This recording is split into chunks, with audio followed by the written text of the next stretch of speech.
अर्जुन ने कहा, हे महाबाहु, मैं त्याग का उद्देश्य जानने का इच्छुक हूँ। और हे केशनिशूदन, हे ऋषिकेश, मैं त्यागमय जीवन का भी उद्देश्य जानना चाहता हूँ। भगवान ने कहा, भौतिक इच्छा पर आधारित कर्मों के परित्याग को विद्वान लोग संन्यास कहते हैं और समस्त कर्मों के फल त्याग को बुद्धिमान लोग त्याग कहते हैं।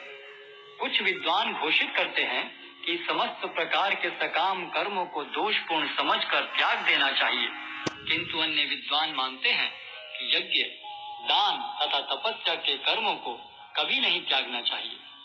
हे भरत श्रेष्ठ, अब त्याग के विषय में मेरा निर्णय सुनो। हे नरशार्दूल, शास्त्रों में त्याग 3 तरह का बताया गया है। यज्ञ, दान तथा तपस्या के कर्मों का कभी परित्याग नहीं करना चाहिए, उन्हें अवश्य संपन्न करना चाहिए। निस्संदेह यज्ञ, दान तथा तपस्या महात्माओं को भी शुद्ध बनाते हैं। इन सारे कार्यों को किसी प्रकार की आसक्ति या फल की आशा के बिना संपन्न करना चाहिए। हे प्रतापुत्र, इन्हें कर्तव्य मानकर संपन्न किया जाना चाहिए, यही मेरा अंतिम मत है। निर्दिष्ट कर्तव्यों को कभी नहीं त्यागना चाहिए।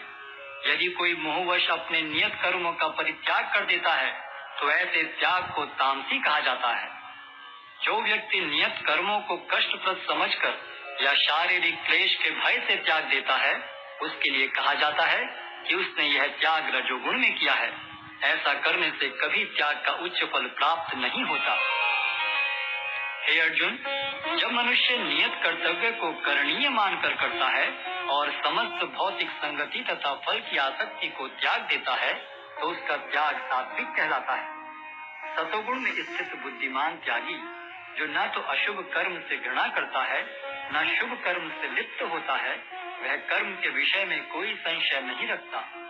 निस्संदेह किसी भी देहधारी प्राणी के लिए समस्त कर्मों का परित्याग कर पाना असंभव है, लेकिन जो कर्म फल का परित्याग करता है वह वास्तव में त्यागी कहलाता है। जो त्यागी नहीं है उसके लिए इच्छित, अनिच्छित तथा मिश्रित ये 3 प्रकार के कर्म फल मृत्यु के बाद मिलते हैं, लेकिन जो सन्यासी है उन्हें ऐसे फल का सुख दुख नहीं भोगना पड़ता। हे महाबाहु अर्जुन, वेदांत के अनुसार समस्त कर्म की पूर्ति के लिए 5 कारण हैं।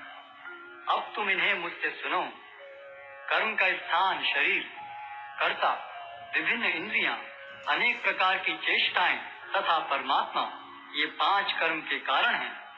मनुष्य अपने शरीर, मन या वाणी से जो भी उचित या अनुचित कर्म करता है वह इन 5 कारणों के फलस्वरूप होता है। अतएव जो इन 5 कारणों को न मानकर अपने आप को ही एकमात्र कर्ता मानता है वह निश्चय ही बहुत बुद्धिमान नहीं होता और वस्तुओं को सही रूप में नहीं देख सकता।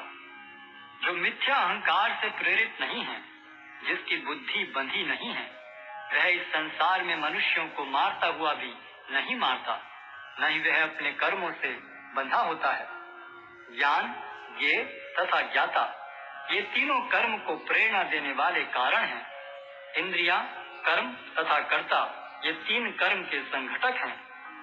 प्रकृति के 3 गुणों के अनुसार ही ज्ञान, कर्म तथा कर्ता के 3 भेद हैं। अब तुम मुझसे इन्हें सुनो। जिस ज्ञान से अनंत रूपों में विभक्त सारे जीवों में एक ही अविभक्त आध्यात्मिक प्रकृति देखी जाती है, उसे ही तुम सात्विक जानो। जिस ज्ञान से कोई मनुष्य विभिन्न शरीरों में भिन्न भिन्न प्रकार का जीव देखता है, उसे तुम राजसी जानो। और वह ज्ञान जिससे मनुष्य किसी एक प्रकार के कार्य को, जो अति तुच्छ है, सब कुछ मानकर सत्य को जाने बिना उसमें लिप्त रहता है, तामसी कहा जाता है। जो कर्म नियमित है और जो आसक्ति, राग या द्वेष से रहित कर्मफल की चाह के बिना किया जाता है वह सात्विक कहलाता है।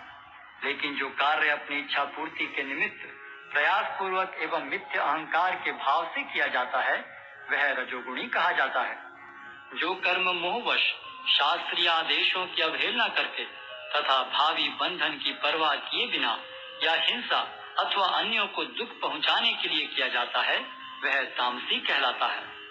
जो व्यक्ति भौतिक गुणों के संसर्ग के बिना अहंकार रहित संकल्प तथा उत्साह पूर्वक अपना कर्म करता है और सफलता अथवा असफलता में अविचलित रहता है वह सात्विक कर्ता कहलाता है। जो कर्ता कर्म तथा कर्म फल के प्रति आसक्त होकर फलों का भोग करना चाहता है, तथा जो लोभी, सदैव ईर्ष्यालु, अपवित्र और सुख दुख से विचलित होने वाला है, वह राजसी कहा जाता है।